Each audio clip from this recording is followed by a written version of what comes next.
Hello? I'm Preston Foster, coming your way with another episode of Waterfront.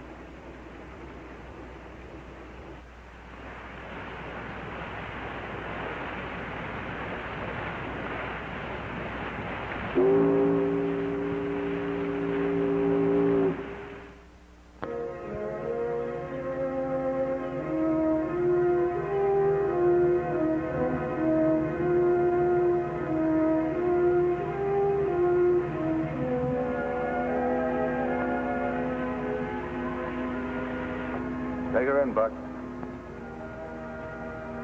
Buck. Sorry, Captain John. I was off someplace else, I guess. Nice place.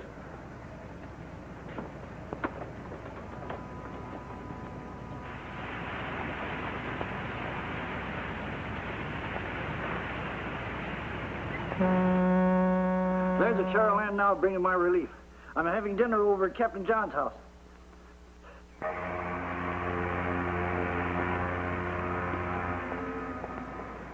Lieutenant, I've already told you all I know. I'm leaving it for you right where it came in. Bob Ferris is relieving me for the day, and he'll be here when you arrive. Goodbye. Hi, Captain John. Hi, Jonathan. Nice to see you, Buck. Hi. Bob, it's all yours now. Take good care of her. I'll try. People who think keeping a lighthouse a lazy man's job sure have been misinformed. Well, I've been on the phone the last half hour with the police. The police? Yeah. What about? Something had washed up on the rocks outside. Captain John, I guess I ought to get back to the boat and give Sid a hand. The diesel's acting up. All right, Buck. First mate is acting kind of funny, John. Yeah, there's nothing the matter with the diesels. Buck's old trouble flaring up again? I don't know. It might be. Oh, it's been over 2 years since he served his time for that holdup. Ought to have washed it out of his mind by now. Some stains are too deep to ever wash out. Well, come on if you want that supper. Mom's getting ready. Coming, John, come.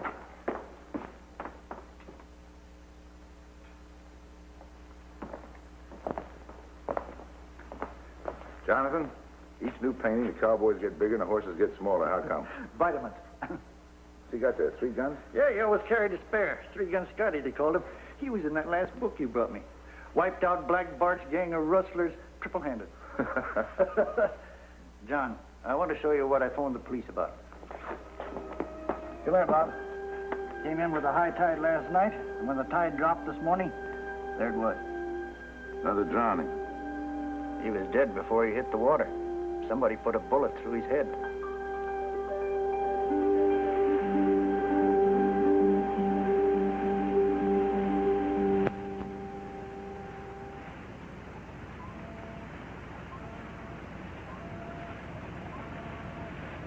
That boy should forget his past once and for all. Not when it's alive. But the seaman's finance was held up, Captain John. And the evidence against Buck was strong enough to convict him. I believe Buck. He never denied that he drove the getaway car, and the car was his own, too.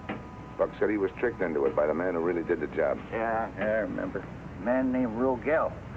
But the police could never find any trace of him, though. I still believe Buck. Why? Well, we've been to sea together quite a few times the last couple of years, and I believe him. Some people would say you're a fool. What do you say? You're a fool. But I'm mighty proud to know you.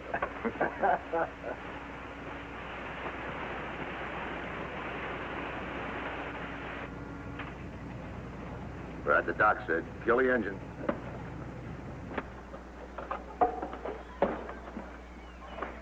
Where's Jonathan? Oh, he had to go by the police station. He said he'd see you at the house a little later. Oh. Well, why don't you knock off and go home? Thanks, Captain. You don't seem in any hurry to get home. I'm not. Buck? Yeah? I know you've been living with this jail sentence for the last couple of years. I thought you had it pretty well whipped. Seemed to flare up worse than ever today. Why? I got a phone call from Rogel yesterday. Rogel? The man who got me mixed up in that holdup. The man who can prove I'm innocent. What'd he call you for? He offered to give me information that would clear me. Well, you waited a pretty long time before he began to worry about you. You don't believe any of this, do you, Captain? Well, I believe all of it. Just want to be sure it makes sense. Well, the thing he said that would clear me was proof against somebody else, somebody inside the Siemens Finance who planned the robbery in the first place. Well, why doesn't he take that information to the police? Well, that'd mean he'd have to go to jail, and he doesn't want that. From what I gather, he's sore at the other guy and wants to put him in jail. He wants to use you. That makes sense. Did he tell you the name of this other guy? No, he said he couldn't say too much on the telephone, so he made an appointment with me for last night. But you were here on the Cherylane all night. That's where he's supposed to meet me. And? He never showed up. For years, Captain John, I've been trying to run across this guy and make him admit that I wasn't guilty. I never thought you were.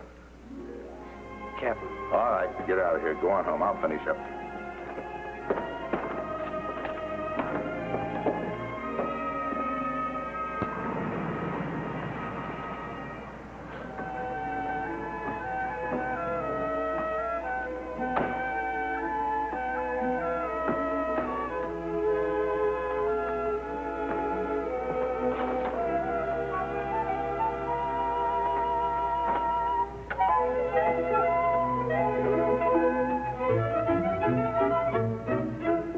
Like an Indian, huh? Hi, Jim. You didn't even hear me climb up here, did you? You know, when Carl and I were kids, you used to tell us you had ears like an Indian. Don't tell me Mom called the police department in to make sure I get home in time for supper. No, not exactly, but I am here on some police business. Is Buck around? No, why? Well, they want to ask me a few questions at headquarters. What about? Sorry, Dad.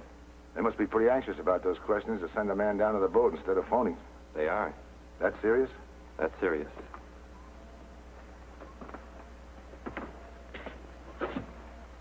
You might try Buck's house.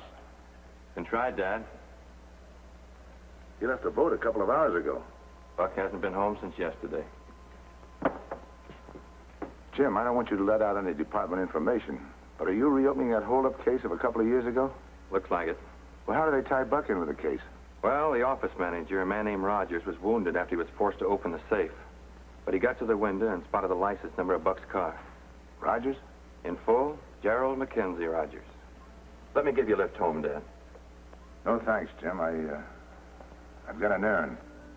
I've got to find something for a friend of mine. Oh, what? His peace of mind.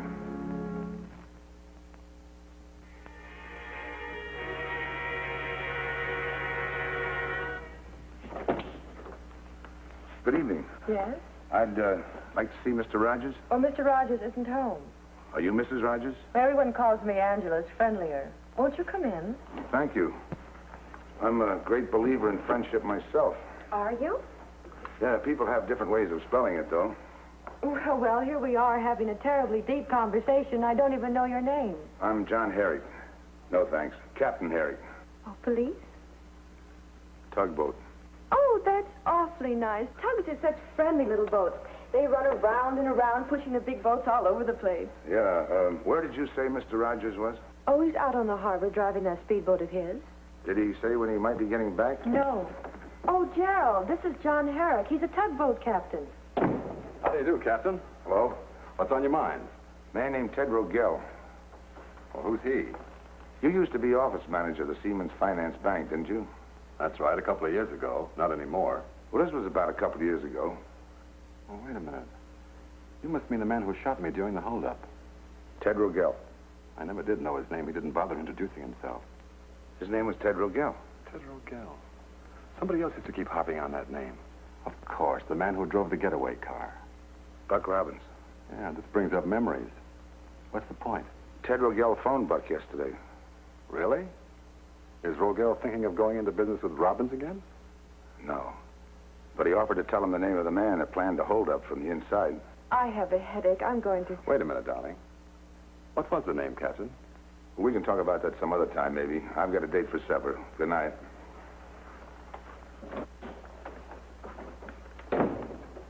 Gerald, I'm afraid. He's just a nosy fool. He's no fool, Gerald. It doesn't matter what he is. He doesn't know a thing. What about the phone call? Between Rogel and Robbins? It doesn't mean a thing. All they did was set up an appointment. You don't know that. Of course I do. If Rogel had named names, we would have had more than a tugboat captain dropping in. Maybe they're holding off, waiting. What for? Oh, I don't know.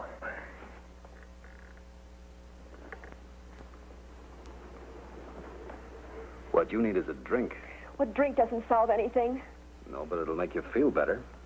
Oh, you treat me like a child. When I have a tantrum, you give me a drink. You figure it'll soothe me, make everything all right again. It usually does.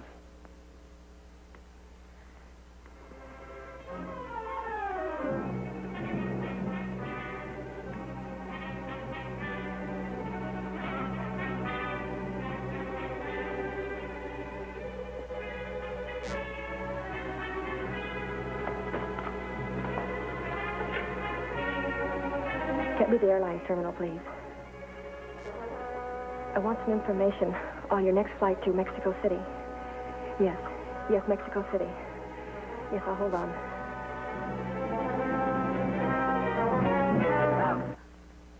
We're not interested in flying anywhere. It would be safe. I get airsick too easily. Besides, it would be a dead giveaway. Now, hang up, darling. They'd never find us. And, Gerald, you know I'm no good if they start hammering at me. Nobody will. Drink up.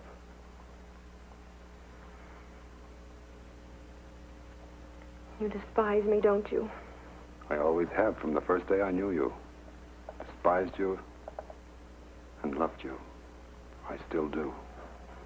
Drink up, darling.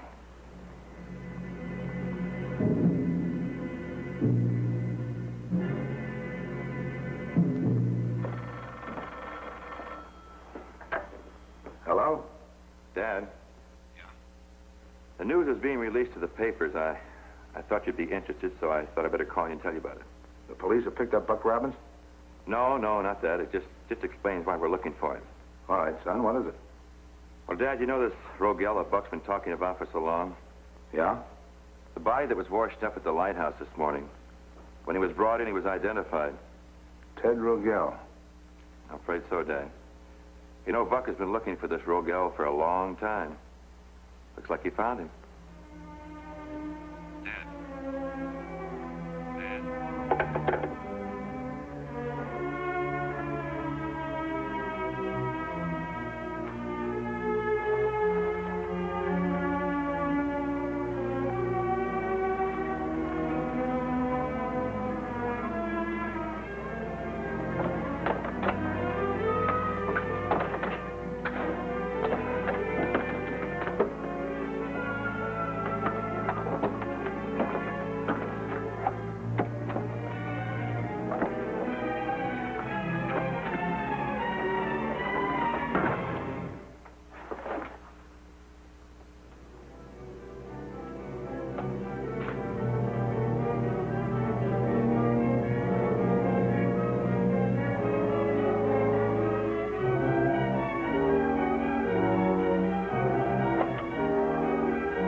No, Buck.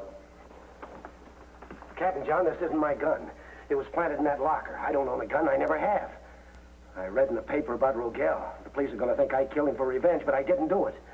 I was going to pack a few things and make a run for it, but with this gun on me, I wouldn't stand a chance. Don't you believe me? Of course I believe you. But we're not the kind that hides things and runs away. Are we, Buck?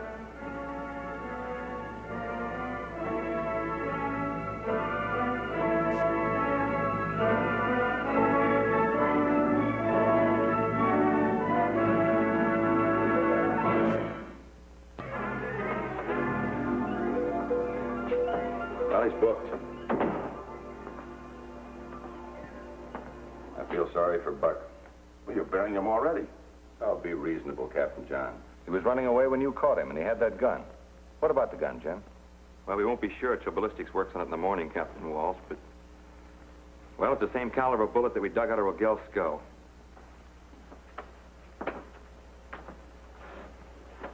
Well, there we are. What are the odds it's the murder weapon? No odds at all. Murder weapon in his possession. He was preparing to run out. We know he hated Rogel, and no alibi for the time of the murder. What time was it? Coroner sets it as sometime late last night. Buck was on duty on the chair of land then. Anyone see him there? No? Well, It's worse than that. meaning? Buck told me he had a date with Rogel late last night. Where? On the Charoland. That closes it up tighter than ever, John. It explains how Rogel's body was found in the harbor. Buck shot him aboard the Charoland and threw him overboard. I'm sorry, John. I know how fond you are. Your mind's made up, huh?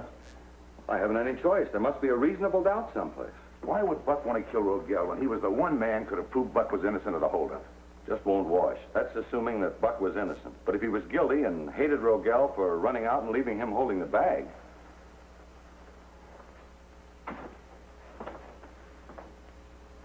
John, your loyalty's a fine thing, but you can overdo it.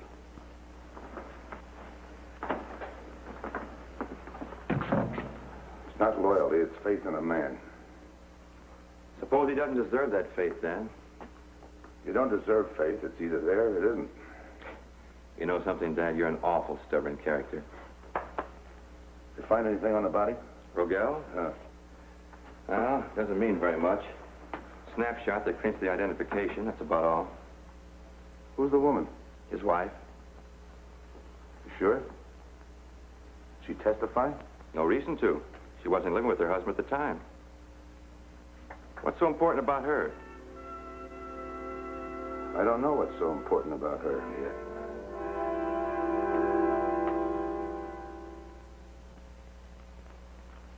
Buck giving up? Hoping, I mean?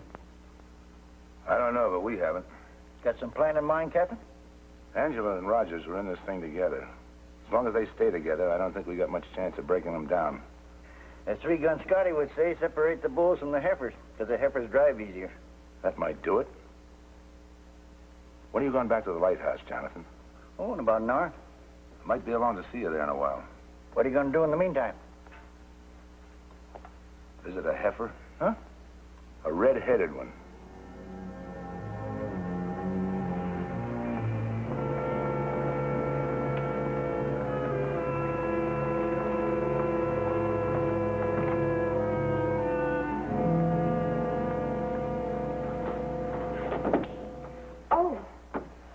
Good morning, Angela. Captain Herrick, what a nice surprise. But I'm afraid you've missed Mr. Rogers. I know I have. Oh, do come in. Thank you. Sure is a nice morning. Sure is. Seems like a shame to waste it. Does, doesn't it? I've got an idea what we might do with a morning like this. Well, what sort of an idea, Captain? I thought we might go for a ride on my tug. Well, Captain, I think you're just a little bit confused. Oh? I must confess to you, I'm not basically an outdoor girl. But you said you like tugs. When they stay down in the harbor where they belong. Jonathan's going to be disappointed. Who's Jonathan? He runs the lighthouse out on the breakwater. Well, what's he have to do with me? Well, I told him we might drop in. He'll be kind of disappointed, especially after seeing your picture. My picture? That's right. Well, where did he get a hold of? Found it on the body that washed up on the lighthouse rocks last night. Fellow named, what was it? Rogel. Well, why didn't he show that picture to the police? Jonathan's a funny old duck. Saw your picture and liked it. Figured the police could get along without it. Of course, he could change his mind any time. Well, Captain, I was kidding. I'd be very glad to go for a ride with you on your tug.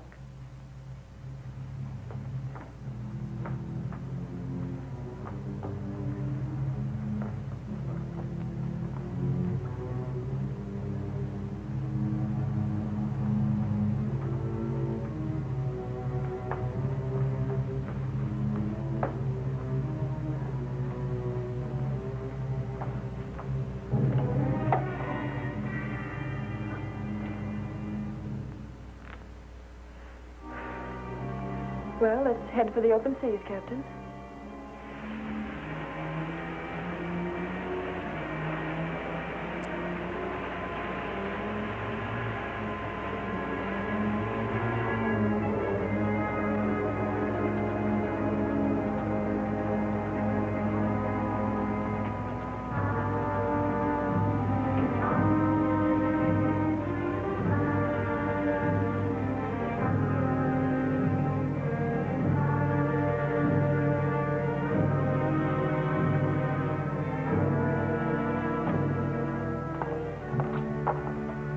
Angela, this is Jonathan Beale.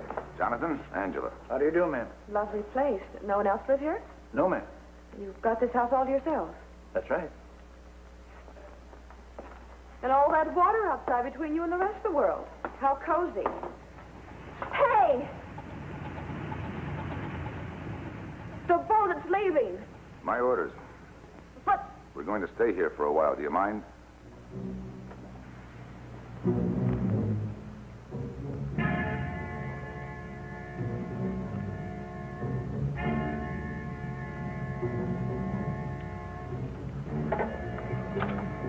Get me to the dispatcher's office of the Wellington Towing Company, please. Yeah.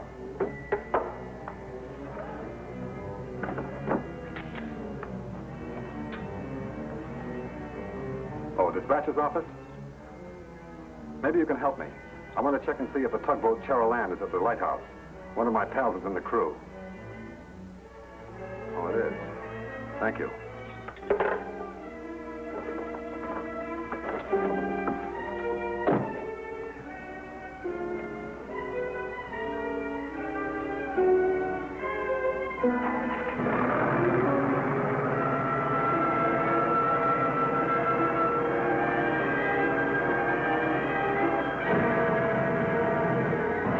may I see it?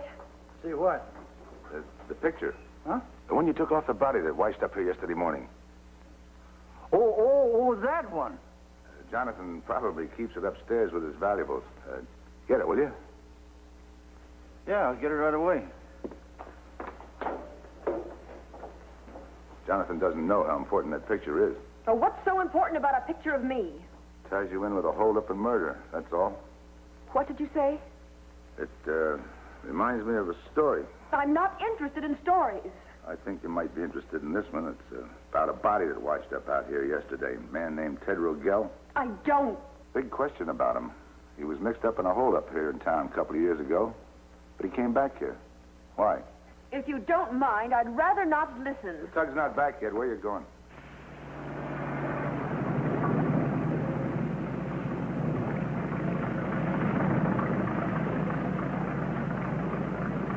I didn't find out until last night Rogel had a wife. Friendly sort of a girl. A little too friendly with another man. That's why Rogel came back. It's a wonderful story. He was going to give information to the police that would have sent this other man to jail, along with his own wife. I don't care about Rogel or his wife or... You should. Why? You're his wife.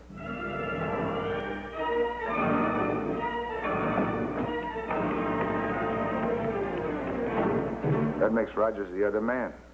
Explains why Rogers shot Rogel and threw him in the harbor. Then planted the gun on Buck Robbins. I don't know anything about a murder. You could tell that to the police now, and they might believe you. You mean if I told them about Gerald, the police might let me go? They might. Then I'll tell them that Robbins didn't have anything to do with it. Cheryl's got to think of herself, hasn't she? You started thinking too late, Angela, darling. Move. Yes, Gerald. Oh, Gerald, I really didn't mean it. I was only kidding him along. It didn't sound like a joke to me. Gerald, I promise I won't tell. I know you won't. No. The only picture I could find up there was one of a horse.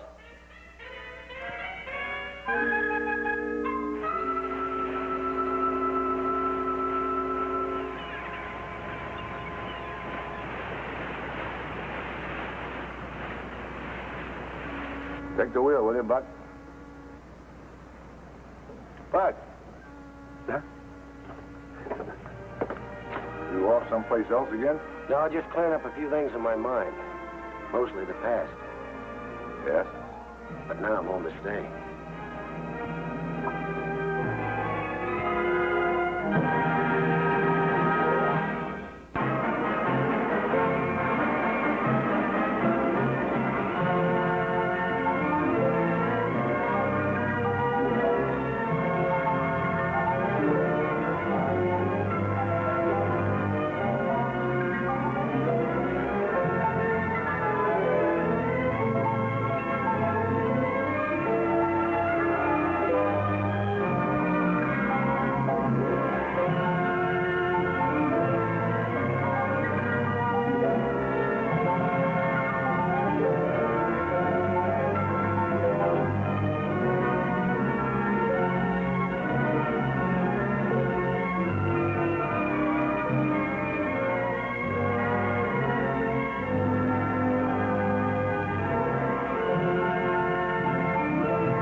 enjoyed tonight's story, and that you'll be with us next week for another episode of Waterfront.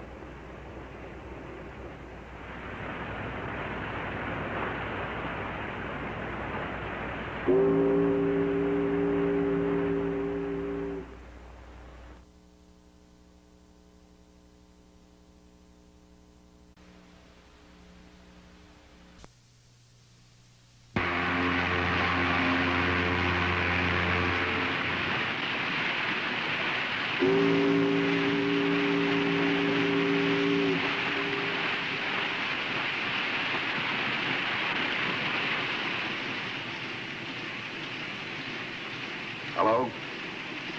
I'm Preston Foster. Coming your way with another episode of Waterfront.